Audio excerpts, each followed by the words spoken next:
Hi everyone! So this is just a quick introduction to my original video review for The Red Files by Lee Winter, which was our August Lay Reviewer Book Club read. I really enjoyed reading it, I really enjoyed discussing it with you, and this is just to introduce you because I had originally reviewed the book and posted the video on my Facebook page, and now it is going live on my YouTube page. So I hope you enjoy the review, and it was great to reread the book. Bye. Hi everyone, so if you've been reading along with me this week, you'll also know that I've been reading The Red Files by Lee Winter. It's a huge book. For any of you that didn't see the introduction video last week, or the original video when I first bought the book, just to show you what it looks like, this is the paperback.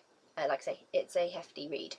We made a joke last week about if I dropped it on my face, it was probably going to hurt while I was reading, which I did once, and it hurt. It really did.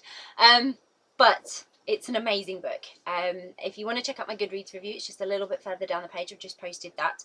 And I have read some of Lee Winter's work before. I read a short story called Flashbang, which I think is actually 1.5 in the Red Files series. So I read it before I read this. And I didn't really understand the characters then, but I do now. I loved the Red Files, I really did. I can't recommend it enough. It was a great read. The two characters, which is Lauren King, who she's like a junior reporter, but she's not a junior, but she keeps getting put in these sort of non-important roles. She's an entertainment reporter, and she goes to all these A-list parties and sees people. And it's a bit dull, and she wants to be a political journalist, really. She wants to do something serious, and nobody takes her seriously. And then Catherine Ayres is a bit of she's been disgraced from a job in DC, and she's ended up again doing the same sort of thing, party sort of circuit, for the same place that Lauren works, and they end up working together on a case that they're investigating for a big article to do with a corrupted corporation, and we know there's hundreds of them in the world, but this one particularly evilly cruel. And actually the idea, I don't know where Lee got it from, but it's worrying because it could actually happen, and probably is happening somewhere in the world, but it was very cleverly thought up and put together, and that's like a big thumbs up there because I loved it. It was so full of conspiracy, and I love conspiracy. It's one of my favourite things to read about because it gives you lots to think about, and it also gives the characters lots to think about, and you see like their cynical side. Catherine Ayres is terribly cynical, and I love her for it. She's one of those to die for characters. She's elegant and flawless, and she's got that right amount of sarcasm and that right amount of wit. And she's got that little twist of evil, but she's not evil, and I love that. Yeah, Catherine Ayres is to die for, seriously. I love her, and I think she's gonna go on my lesbic crush list, and she's gonna be up there with all my favourites, and I absolutely adore her. She really is very icy and cold, and Lauren is working on breaking that down, because Lauren's fun and she's happy and go lucky sort of. She's very positive rather than, she sort of counteracts Catherine's pessimism. She's very confident, Lauren, and she knows what she wants, and she's going to go for it. And she does go for it. There's some hilarious moments with Lauren in this book, really made me giggle and laugh. And then the sort of the way Ayres reacts to Lauren and Lauren's behaviour was just, it was so funny. Everything about this book really fast paced, really sort of reels you in.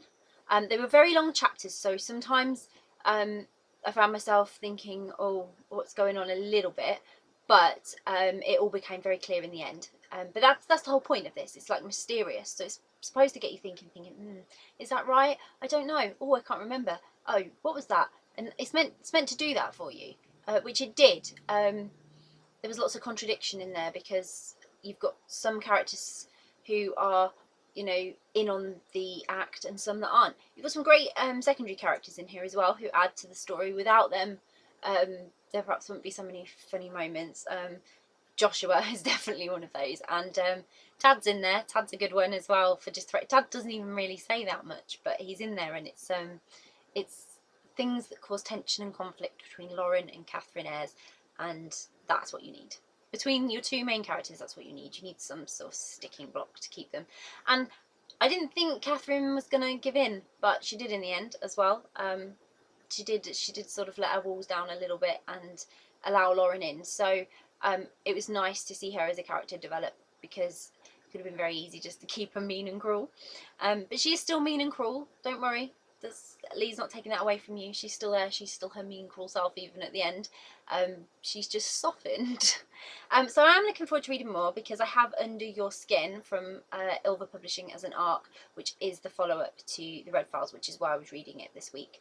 And given how much I love The Red Files, and I love the mystery that was around it, and I love the two main characters, I love Lauren and I love Catherine, and this is now like such a favourite read of mine. It was so good. I can't wait to go back and read it all over again. I'm really looking forward to the sequel now as well. So I hope you'll go and check it out. I'll drop a link in the description so you can go buy a copy. Make sure you get the paperback as well, because even though it's a big heavy book, it's so gorgeous. It's going to look amazing on your bookshelf if you do buy it. Go check it out so that you can check out the sequel, because you're missing out if you haven't. If you just want a little taste of The Red Files before you buy it, check out Flashbang, because you can get that one. It's just a little short story and you can get a feel for the characters in that. But it's an amazing book and I really, really enjoyed it. So I hope you'll go check it out. If you're reading it, let me know. If you're going to read it, again, let me know. I'd love to know what you thought of it. And I hope you'll enjoy it as much as I did. Bye!